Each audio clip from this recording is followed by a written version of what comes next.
Francisco on a very, very dark moon in Pisces, and dark in my apartment. I always get yelled at for making these dark videos, but what can I say? It's my time of day where I feel the most creative, so I have to do it. It's either that or don't make any videos. So anyway, I hope that you guys are surviving this really intense, not only dark lunar phase, because people tend to get a little down when we're getting really close to the dark moon, but also this one's especially heavy because we also have a Mercury retrograde happening at the same time as the new moon in Pisces, which is actually taking place tomorrow morning. But by the time I get this video up, it'll probably be happening. And we're not only in the dark moon, we're in a Mercury retrograde station, which just started today. So Mercury is really slow and stuck and sitting at the very last degree of Pisces, which I'll talk about what that means in a minute. And the other really big news is we've got Uranus shifting into Taurus in a matter of, need my light. When is this happening? It's like happening in about an hour and a half, actually. So by the time I get this video uploaded, it's funny that I'm making the video right on the wobble, like right as Uranus is about to change signs. So we're feeling that too. Depending on where you have Taurus in your horoscope is where you're really probably sensing something rumbling, like the earth beneath your feet shaking in some way, or like something about to break through, because it's the archetype of the Fool, Uranus. And Taurus obviously is a fixed earth sign, and it governs our money, our value system, our throat chakra, our voice. My voice has been doing some really strange things over the last week, changing, like it's scratchy, it's like it's got this whole new thing going on, which I sense is connected to Uranus and Taurus. Everybody keeps asking me if I'm sick. I'm like, no, I already went through the sickness early February. I had the flu, so this can't be that again, because I feel fine, but the voice is still just, it's like going through some kind of recalibration, which I really think is due to this shift that's taking place. So depending on where Uranus or where Taurus falls in your chart is where you're probably really feeling this energy shifting, and where there's some kind of unexpected breakthrough that you're right on the edge of. So be mindful about what that could be by just staying extra grounded as much as you can, because something is shifting and you're ready for liberation or a deep awakening in that part of your life. So I think it's no coincidence that the new moon is taking place at the same time that we've got this ingress happening with Uranus and Taurus. So they're happening back to back, plus the retrograde, Mercury retrograde, at that last degree of Pisces, which, okay, so I know I'm talking astrologies. Let's break it down. Uranus in Taurus, we just spoke about. So the value system's changing. I've been saying it's like we're moving from selfies, Uranus and Aries, to selfhood or embodiment. And we're wanting to get rid of all of our stuff. We're Marie Kondoing out our lives, getting rid of everything.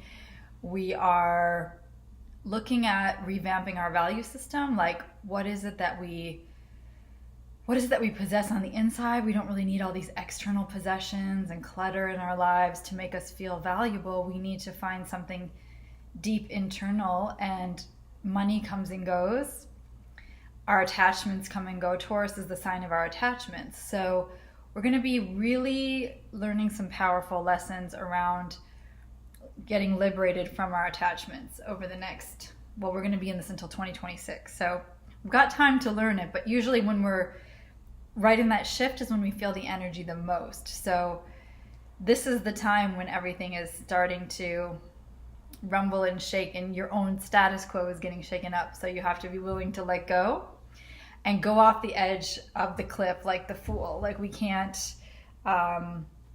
avoid that, right? So anyway, this is a really essential time for us to not only look at where we want to revamp our value system. But if we bring the Pisces energy in now, the Mercury retrograding, stationing at that last degree of Pisces, which is where Chiron just finished his work, we're dealing with deep soul wounds. So what are some of our deepest soul wounds, and where have we felt victimized in the past, and how do we have to let go and forgive and move through all of that deep unconscious water that we're still holding on to, our baggage that's still holding us back or still keeping us in a victim stance, or playing the victim, as I like to say. So in order to move beyond that and to move into the Chiron now pushing us into Aries status, the warrior, the I am, the true self, in order to move into that, we really need to come into a deeper sense of self, which means letting go of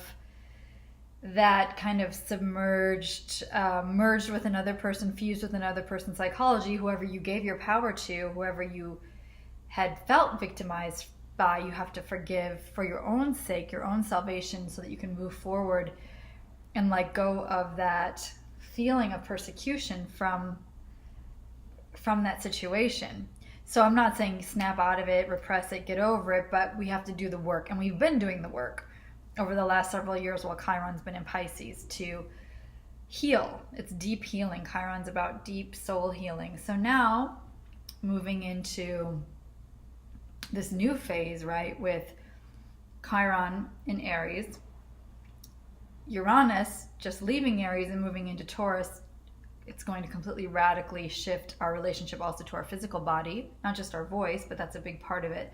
The voice often reflects changes going on in the rest of the subtle body. The voice gives a lot of indication of where we're at.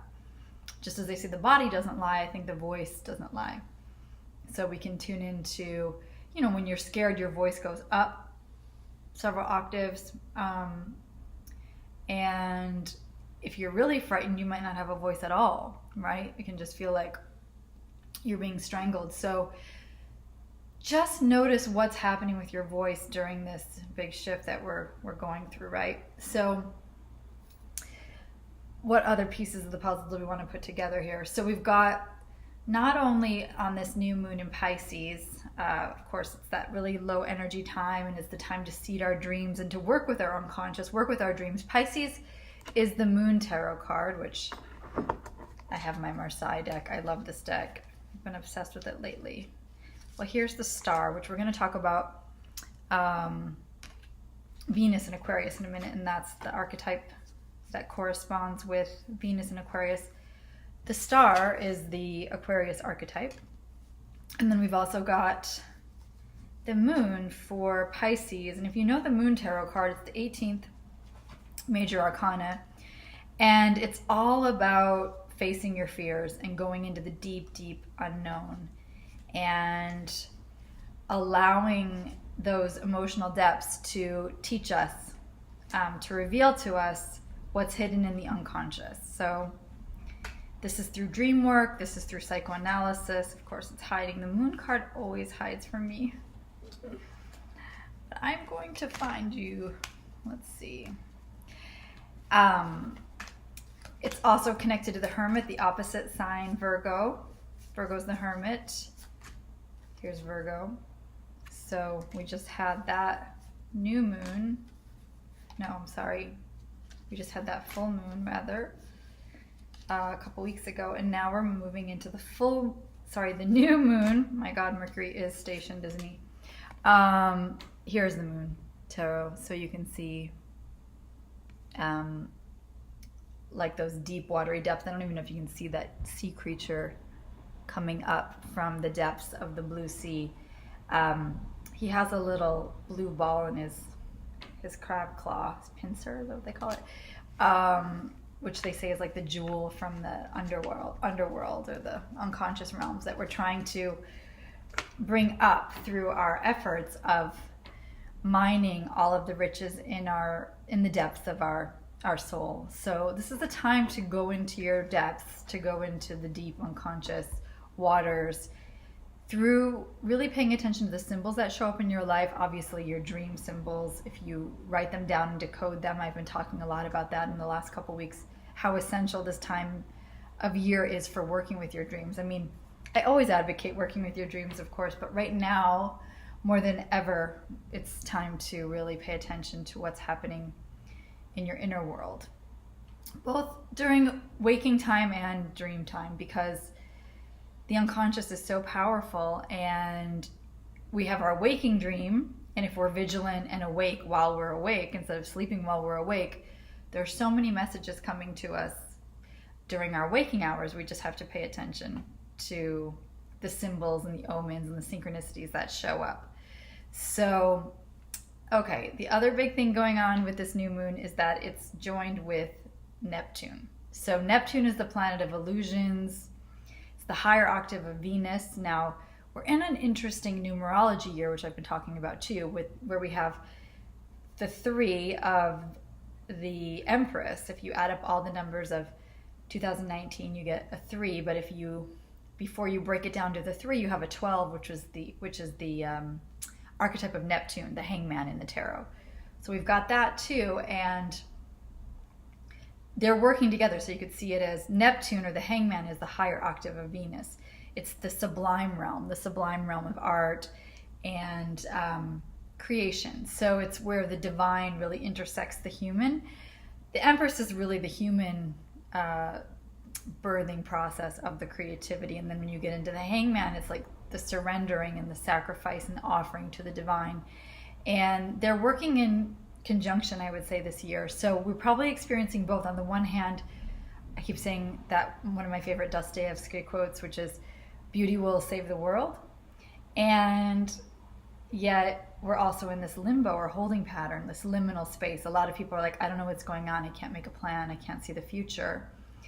And that energy is still continuing. But how do we work with that? How do we stay creative, stay connected to the beauty in our lives, even though we can't quite see what's coming, or, trust the ground beneath our feet? Everything's shaking. There's floods and fires, and even in California, like endless rain, and there's snow. Most places can't get rid of the snow, or there's something, especially with all this Pisces energy, there's so much precipitation. So what to do with all of that, right? I mean, we're definitely in a time where there's just so much. It's like we don't really have a script, because we can feel that we're right on the edge of, we haven't quite left the old, but we're not completely in the new, I keep saying.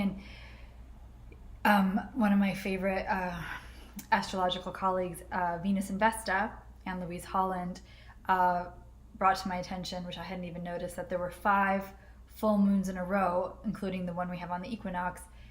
This is in tropical zodiac, that are at the 0 degree point. So the next one will be 0 degrees Libra. And so there's that Fool archetype. Again, Fool is the 0 number, ground 0. So again, it's like, what's on the other side of that cliff? Maybe we won't know until our 5th full moon at 0, the last one of the year at the 0 degree mark, which is in a row anyway. I didn't check to see if there's any other ones, but the one on the equinox in Libra. Maybe after we cross into spring, Uranus will be fully entrenched in Taurus at that point, and we've got Chiron and Aries. Like, we'll be getting used to these new energies that just shifted, that are pretty radical, and maybe we'll have a sense of where we're moving.